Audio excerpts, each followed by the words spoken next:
ସଦାପ୍ରଭୁଙ୍କର ଧନ୍ୟବାଦ ଦେଉ।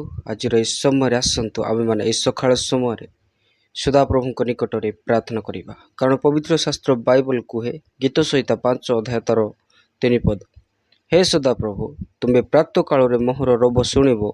ମୁଁ ପ୍ରାତଃ କାଳରେ ତୁମ ନିକଟରେ ଆପଣା ପ୍ରାର୍ଥନା ସଜାଇବି ଓ ଜାଗେ ରହିବେ।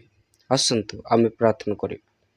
ସର୍ବଶକ୍ତିମାନ, ମଙ୍ଗଳମୟ, ଦୟାଳୁ ପରମେଶ୍ୱର ପିତା, ତୁମେ ଯେ ପରାକ୍ରମୀ ପରମେଶ୍ୱର, ତୁମେ ଆମମାନଙ୍କୁ ଏହି ପ୍ରାତଃ କାଳ, ଏହି ସକାଳ ଦେଇଥିବା ସକାଶେ ଆମେ ତୁମକୁ କୋଟି କୋଟି ଧନ୍ୟବାଦ ଦେଉଛୁ। ପ୍ରଭୁ, ଆଜିର ଏହି ସକାଳ ସମୟରେ ତୁମେ ଯେ ଆମମାନଙ୍କୁ ଏକ ନୂତନ ଜୀବନ ଦେଇଅଛ, ସେଥିପାଇଁ ଆମେ ଏହି ପ୍ରତ୍ୟେକ ବିଷୟ ପାଇଁ ଧନ୍ୟବାଦ ଦେଉଛୁ। ପ୍ରଭୁ, ତୁମର ସେହି ଅସୀମ ପ୍ରେମ, ତୁମର ସେହି ମହାକରୁଣା ଏବଂ ମହାଦୟା ସକାଶେ ପିତା ଆଜି ଆମେ ଏହି ସ୍ଥାନରେ ପହଞ୍ଚିଅଛୁ। ହଁ ପରମେଶ୍ୱର ପିତା, ଆମେ ତୁମକୁ ଧନ୍ୟବାଦ ଦେଉଛୁ। ତୁମେ ଯେ ପିତା ପରମେଶ୍ୱର ତୁମର ପରିଚୟ ଦେଲ ଏବଂ ତୁମର ପରିଚୟ ଅନ୍ୟମାନଙ୍କୁ ଦେବା ନିମନ୍ତେ ତୁମେ ଆମକୁ ଆହ୍ୱାନ କଲ। ହଁ ପରମେଶ୍ୱର ପିତା, ଆମେ ଏହି ସମସ୍ତ ବିଷୟ ପାଇଁ ଆମେ ତୁମକୁ ଧନ୍ୟବାଦ ଦେଉଛୁ। ଆମେ ବିଶ୍ୱାସ କରୁଅଛୁ ପରମେଶ୍ୱର, ଆଜି ମଧ୍ୟ ପିତା ପରମେଶ୍ୱର ଆମେ ତୁମର ସେ ଅନୁଗ୍ରହ ଏବଂ ତୁମରି ଦୟାରେ ଏହି ସ୍ଥାନରେ ପରମେଶ୍ୱର ପିତା ଆଜି ଅନେକ ଲୋକମାନେ ଦୁଃଖ, କଷ୍ଟ, ଯନ୍ତ୍ରଣା, ନିରାଶରେ ଅଛନ୍ତି। ସେ ପ୍ରତ୍ୟେକଙ୍କୁ ମଧ୍ୟ ପିତା ତୁମେ ସାନ୍ତ୍ୱନା ଦାତା ପରମେଶ୍ୱର ଅଟ। ଏହା ମୁଁ ସମ୍ପୂର୍ଣ୍ଣ ବିଶ୍ୱାସ କରେ। ଏହି ପ୍ରାତଃ କାଳରେ ମୁଁ ତୁମ ନିକଟରେ ବିଶ୍ୱାସ କରେ। ଏହି ପ୍ରାତଃ କାଳରେ ମୁଁ ତୁମକୁ ଧନ୍ୟବାଦ ଦିଏ। ଏହି ପ୍ରାତଃ କାଳ ସମୟରେ ପରମେଶ୍ୱର ମୁଁ ତୁମକୁ ଧନ୍ୟବାଦ ଦେଉଛି, କାରଣ ତୁମେ ମହାନ ଏବଂ ତୁମେ ଶକ୍ତିଶାଳୀ ପରମେଶ୍ୱର ଅଟ। ଏହି ସକାଳ ସମୟରେ ମୁଁ ପ୍ରାର୍ଥନା କରେ ପରମେଶ୍ୱର ପିତା, ବିଶେଷ କରି ପିତା ପରମେଶ୍ୱର, ତୁମେ ଯେ ମୋତେ ନୂତନ ଦିନ ଦେଲ, ନୂତନ ଜୀବନ ଦେଲ, ସେଥିପାଇଁ ଧନ୍ୟବାଦ ଦିଏ। ତତ୍ସଙ୍ଗେ ସଙ୍ଗେ ପିତା ପରମେଶ୍ୱର, ଆଜି ଅନେକ ଏହି ଜଗତରେ ପିତା ପରମେଶ୍ୱର ଅଛନ୍ତି, ଆଉ ସେମାନଙ୍କୁ ମଧ୍ୟ ତୁମେ ନୂଆ ଜୀବନ, ନୂଆ ଦିନକୁ ଦେଖେଇଲ। ପ୍ରଭୁ, ଏହି ସମୟରେ ମୁଁ ପ୍ରାର୍ଥନା କରେ, ଯେତେ ଲୋକ ପିତା ପରମେଶ୍ୱର ଏ ଅନଲାଇନ୍ ସେବା କାର୍ଯ୍ୟରେ ପିତା ପରମେଶ୍ୱର ଜଡ଼ିତ ଅଛନ୍ତି, ସେହି ପ୍ରତ୍ୟେକଙ୍କ ପରିବାର ନିମନ୍ତେ ମୁଁ ପ୍ରାର୍ଥନା କରେ। ତୁମେ ପ୍ରତ୍ୟେକଙ୍କୁ ପିତା ପରମେଶ୍ୱର ଏହି ପ୍ରାତଃ କାଳ ସମୟରେ ତୁମର ସେ ବଡ଼ ଅନୁଗ୍ରହ ଏବଂ ତୁମର ସେହି କରୁଣା, ତୁମର ସେହି ପ୍ରେମର ଆଲୋକ ପିତା ପରମେଶ୍ୱର ତାହାଙ୍କ ଉପରେ ପିତା ପରମେଶ୍ୱର ଚମକାଇ ଦିଅ। ଆଉ ମୁଁ ପ୍ରାର୍ଥନା କରେ ପିତା ପରମେଶ୍ୱର, ସେମାନଙ୍କ ଜୀବନରେ ଥିବା ପ୍ରତ୍ୟେକ ଦୁଃଖ, ପ୍ରତ୍ୟେକ କଷ୍ଟ ପିତା ପରମେଶ୍ୱର ତୁମେ ଦୂର କରିଦିଅ।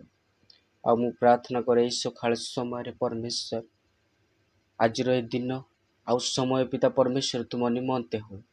ଆଉ ସକାଳରୁ ସନ୍ଧ୍ୟା ପର୍ଯ୍ୟନ୍ତ ପିତା ପରମେଶ୍ୱର ଆମେ ଯେ ତୁମର ଇଚ୍ଛା ଅନୁସାରେ ବଞ୍ଚିବୁ, ଏଥି ନିମନ୍ତେ ପିତା ପରମେଶ୍ୱର ତୁମେ ପ୍ରତ୍ୟେକ ମୁହୂର୍ତ୍ତରେ ତୁମର ସେ ପବିତ୍ର ଆତ୍ମାଙ୍କ ଦ୍ୱାରା ଆମମାନଙ୍କୁ ପରିଚାଳନା କର। ଅନେକ ସମୟରେ ଆମମାନେ ଅଜାଣତରେ ଝୁଣ୍ଟି ପଡ଼ିଅଛୁ, ଅନେକ ପାପ ମଧ୍ୟ କରିଅଛୁ। ତୁମର ସେ ମହାନ ଅନୁଗ୍ରହ ଏବଂ ତୁମର ସେହି ପ୍ରେମରୁ ଆମମାନଙ୍କୁ ପୁନର୍ବାର ପିତା ପରମେଶ୍ୱର ତୁମମାନଙ୍କୁ ଶୁଚି ଏବଂ ପବିତ୍ର କର। କାରଣ ଆମେ ତୁମ ରକ୍ତରେ, ତୁମର ବଳିଦାନରେ ଆମେ ସମ୍ପୂର୍ଣ୍ଣ ବିଶ୍ୱାସ କରୁ ଯେ ତୁମେ ଆମମାନଙ୍କ ପାଇଁ ନିଜ ଜୀବନକୁ ଦେଲ ପରମେଶ୍ୱର। ତୁମର ସେହି ରକ୍ତ ଆଜି ମଧ୍ୟ ଆମମାନଙ୍କୁ ପାପ କ୍ଷମା ଦିଏ। ତୁମର ସେହି ରକ୍ତ ଆମମାନଙ୍କୁ ପିତା ପରମେଶ୍ୱର ଶାନ୍ତି ଦିଏ, କାରଣ ତୁମେ ଆମମାନଙ୍କୁ ସୁସ୍ଥ ଦେବା ପାଇଁ, ଆରୋଗ୍ୟ ଦେବା ପାଇଁ, ପାପର ମୁକ୍ତି ଦେବା ପାଇଁ, ଆମ ପାଇଁ ପ୍ରତ୍ୟେକ ବିଷୟ ପାଇଁ ତୁମେ କଷ୍ଟ ସହିଲ ପରମେଶ୍ୱର। ଏହି ସକାଳ ସମୟରେ ପ୍ରଭୁ, ଆମେ ଯେ ପ୍ରକାରେ ତୁମରି ବାକ୍ୟ ଅନୁସାରେ କ୍ରୁଶକୁ ବହନ କରି ଆମେ ଚାଲିବୁ ଏବଂ କେବେ ମଧ୍ୟ ପଛ ଘୁଞ୍ଚା ନ ହେବୁ, ଏଥି ସକାଶେ ତୁମେ ଆମ ସଙ୍ଗରେ ସଦାସର୍ବଦା ରୁହ ବୋଲି ପ୍ରାର୍ଥନା କରୁଅଛୁ। ଜଗତରେ ଆସୁଥିବା ତୁମ ନିମନ୍ତେ କଷ୍ଟ, ଯନ୍ତ୍ରଣା, ଦୁଃଖ, ଏହି ପ୍ରତ୍ୟେକ ବିଷୟକୁ ପରମେଶ୍ୱର ଆମେ ତୁମ ହସ୍ତରେ ସମର୍ପଣ କରୁଅଛୁ। ଆମେ ବିଶ୍ୱାସ କରୁଅଛୁ ପରମେଶ୍ୱର ପିତା, ଆମେ ଯେବେ ତୁମକୁ ବିଶ୍ୱାସ କଲୁ, ସେହି ସମୟରେ ଏହି ଜଗତ ପିତା ପରମେଶ୍ୱର ଆମମାନଙ୍କୁ ଘୃଣା କରିଅଛି, କିନ୍ତୁ ଆମେ ଏହି ସମସ୍ତ ବିଷୟ ନିମନ୍ତେ ଦୁଃଖିତ ନୁହେଁ। ପ୍ରଭୁ, ଏହି ସମସ୍ତ ବିଷୟ ଆମେ ତୁମ ନିମନ୍ତେ ଧରି ଆଗକୁ ବଢ଼ିବୁ ଏବଂ ପିତା ଅନନ୍ତ ଜୀବନରେ ଆମେ ପ୍ରବେଶ କରିବୁ। ମୁଁ ସମ୍ପୂର୍ଣ୍ଣ ବିଶ୍ୱାସ କରେ, କାରଣ ତୁମରି ବାକ୍ୟ ସତ୍ୟ ଅଟେ, ତୁମେ ସତ୍ୟ ଅଟ ପିତା ପରମେଶ୍ୱର। ହଁ ପରମେଶ୍ୱର, ଆମେ ପ୍ରାର୍ଥନା କରୁଛୁ ଏହି ସକାଳ ସମୟରେ ପରମେଶ୍ୱର ପିତା, ତୁମେ ଏକ ମହାନ ପରମେଶ୍ୱର ଅଟ। ଏହି ସକାଳ ସମୟରେ ତୁମେ ଆମର ପ୍ରାର୍ଥନା ଶୁଣିଲା ଧନ୍ୟବାଦ କରୁଅଛି ପ୍ରଭୁ। ପୁନର୍ବାର ମୁଁ ପ୍ରାର୍ଥନା କରେ, ଯେତେ ଲୋକ ପିତା ପରମେଶ୍ୱର ଆମେ ତୁମର ସେହି ସେବା କାର୍ଯ୍ୟରେ ଜଡ଼ିତ ଏବଂ ପିତା ପରମେଶ୍ୱର ଅନଲାଇନ୍ ସେବା କାର୍ଯ୍ୟ ମାଧ୍ୟମରେ ଏବଂ ଯେତେ ଲୋକ ତୁମକୁ ଜାଣି ବି ନାହାନ୍ତି, ମୁଁ ପ୍ରତ୍ୟେକଙ୍କ ପରିବାରରେ ମଧ୍ୟ ପ୍ରତ୍ୟେକଙ୍କ ଜୀବନରେ ତୁମର ସେ ବଡ଼ ଅନୁଗ୍ରହ ଏବଂ ଦୟା ସଦାସର୍ବଦା ଥାଉ ବୋଲି ମୁଁ ପ୍ରାର୍ଥନା କରୁଅଛି। ଆଉ ତୁମେ ସମସ୍ତଙ୍କୁ ପିତା ପରମେଶ୍ୱର ତୁମର ସେ ପରିଚୟ ଦିଅ, ଆଉ ସମସ୍ତେ ତୁମକୁ ଜାଣିବେ ଏବଂ ତୁମର ମହିମା କରିବେ।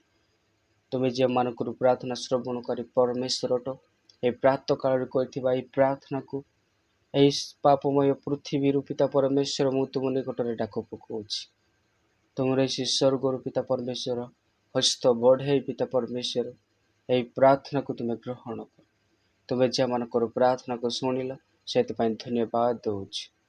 ଏହି ଛୋଟିଆ ନିବେଦନ ପ୍ରାର୍ଥନା ଏହି ସକାଳ ସମୟ ଆମ ପ୍ରତ୍ୟେକଙ୍କୁ ପୁନର୍ବାର ତୁମ ହସ୍ତରେ ସମର୍ପଣ କରି ଏହି ପ୍ରାର୍ଥନା ପ୍ରଭୁ ଯୀଶୁଙ୍କ ନାମରେ ମାଗିଲୁ, ଆମେନ୍।